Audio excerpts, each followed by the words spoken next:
welcome back to another episode of Toon Talk TV, the top animated podcast on YouTube. If you're new to the channel, be sure to like, follow, and subscribe. We need those. We need those subscriptions. We need those follows. That way we can make more of these. Be sure and check out the Patreon page, patreon.com/wearethetelevision. We need mug monies. I'm a poor little mouse.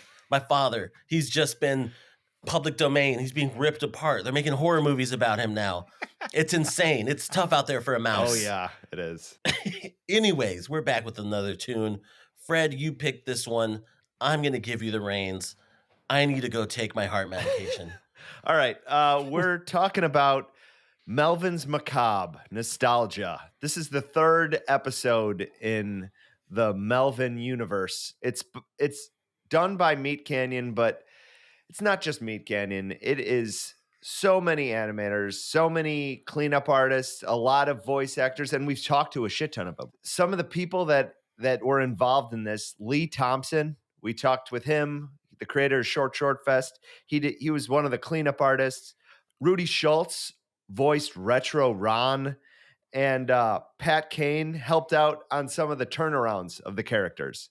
So I feel like MeatCanyon has created a community of artists that are just making great shit. And this was one of them. The story was so well written.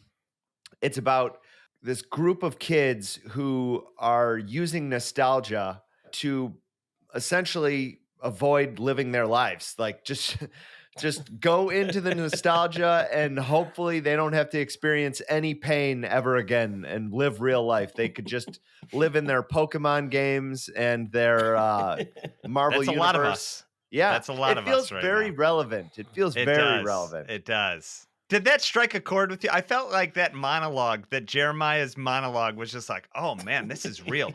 I was wondering if it's just me and us getting older and being the man children that we are.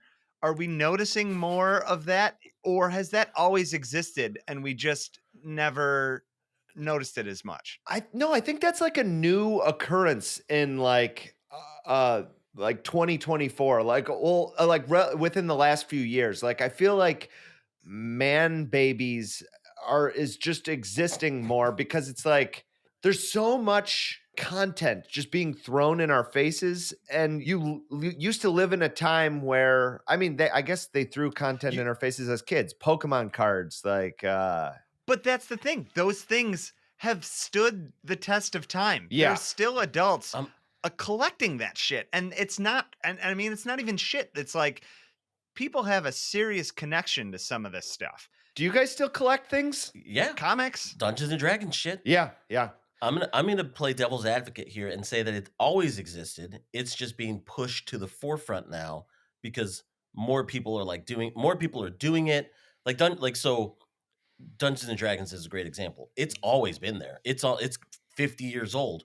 But now that there's a movie, it's a little more mainstream. Yeah. So now it's just rising. The cream is rising to the top. Man babies have always existed. We've always done it. We're just, now that we're getting older, now we're it's men. just like, wait a minute. Now we're men. So we've been to war, dude. Like we know. Have we though? Fucking actually speaking Mental war, dude. Mental war. Dude, the scene in this episode with the war hero too, with him just like the dead son who was just crawling out of the picture frame. Yeah. Like the use of horror within these cartoons are getting so well. It's so well done. I feel like it's animated so well. The effects are amazing. The audio too. The audio, they use like hard reverb and great sound effects and music in the background of the whole cartoon. I mean, it's equally a horror comedy. I think it's kind of cool that that's become the MeatCanyon style of just like, yeah. Like how would you describe a MeatCanyon style? It's becoming not that I'm expecting it, but now I'm watching it saying like, oh shit, when's it gonna happen? Where's it gonna come from? Are these two old people just gonna turn into monsters? And then it's like the picture frame is what the horror aspect comes from. So I'm starting to now look for it, which I don't know if that's a bad thing. It's more so I know what to expect type thing from getting from one of these shorts, but now I'm looking for it. Like, where's it going to come from? And Oh, yeah. it's almost like a jump scare. Like, okay, there it is. Or I mean, just like at the end too, where like they put on the headsets and they just start, it gets drilled into their fucking heads and shit. But then like there's so many different styles being incorporated in it as well. Like I've seen the hyper realistic style before in MeatCanyon's work with like they did that a little bit at the beginning with the crab and The gross ups. yeah, sort of. Well, Yeah. but these aren't like, some of them aren't gross. They're just super realistic, like just Yeah, yeah, painted well. And then in this one too, which I've never seen him do before. Maybe it's in other videos that I haven't seen, but the pixel art at the end where they put on the headsets and there's a Melvin in pixel style too. Oh, it's, yeah. It's I mean, I love that shit. I recently like was trying to learn how to make pixel art shit. I don't know how to do that. Well, I think what's cool is they use whatever art fits the topic. Yeah. So like even in the last episode of Melvins Macabre, like they were using 3D animation in the bowling animations that people are used to.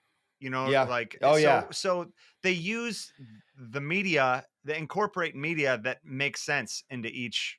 Serves a purpose. Yes. I like their use of black and white. I've been getting into a lot of black and white stuff lately, but his use of like changing from color to black and white and then doing a whole scene in black and white is fantastic for me. I think that's like, that gives me all mouse horn. That's what it does. It's very unique. It's Hold your mouse boner, dude. the style that they gave the main character, that he's just a black and white character. It was just a unique like idea. Mm-hmm. But then another thing too, about MeatCanyon, I guess in general, not this cartoon. He came out saying that he's sick of doing the what do you call it? Like parodies? Like it's basically just like other YouTuber like parodies or like maybe Pinocchio. Yeah, Disney yeah. stuff. So he basically said that this year he put out so many, but there was only like a few that he really was inspired about and really proud of, and Melvin was one of them. So this year he's going to take a break from like having to every 2 weeks you got to post a something or and really just kind of make cool shit, and however long it takes to make that cool shit, he's just going to do it, which that resonates with me. I feel like me and Bob have gotten in fights before where it's like, you gotta post something up like within 2 weeks, like or what are we doing? Or the internet's gonna hate us. We got to. It's like, yeah, which is they'll forget us, dude. They'll forget us. Don't forget us. We're gonna be forgotten. Yeah, that's a real thing. But why? I mean, it makes sense, but it also doesn't at the same time. Well, I feel like at this point, MeatCanyon has that ability to do whatever the hell he wants because they've done it already. They've gone far past monetization and have become a serious animation entity in the animation world. Yeah, he gets more views than like some of the networks do. So it's like at this point, he's created such a big community. It's like, just make whatever you want whenever you want it. Right. He's also Fred, you said this in a previous episode.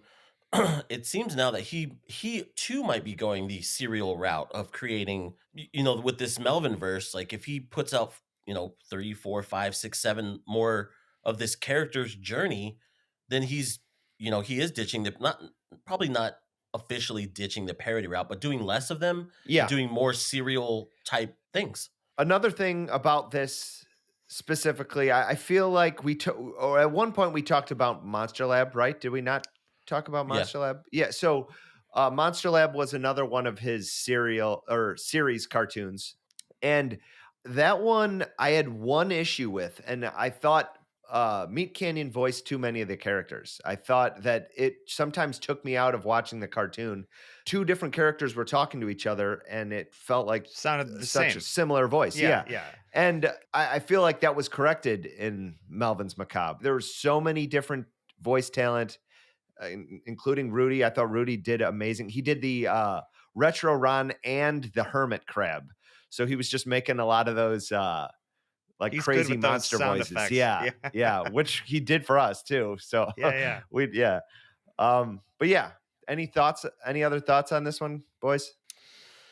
I mean, I'm excited to see what he does next, where like what journey he takes this character on, because I can see him like going to some really dark places, dude. Really dark places. Yeah.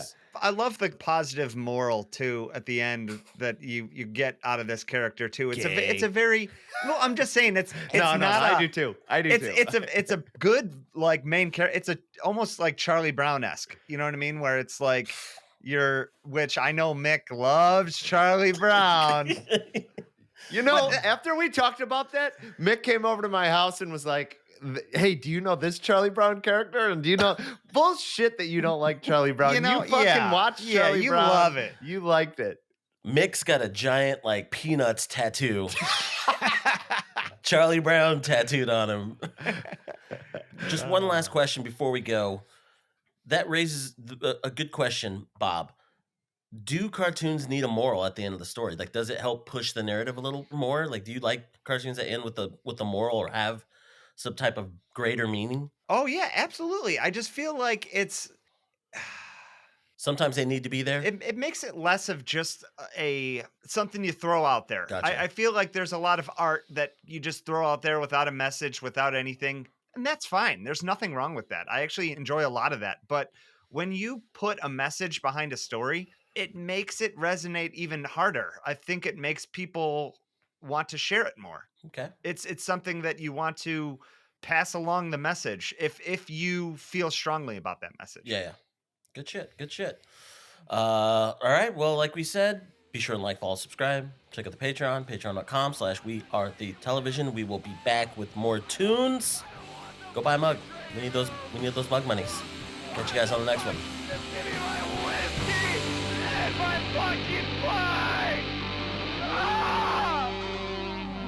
We are the television.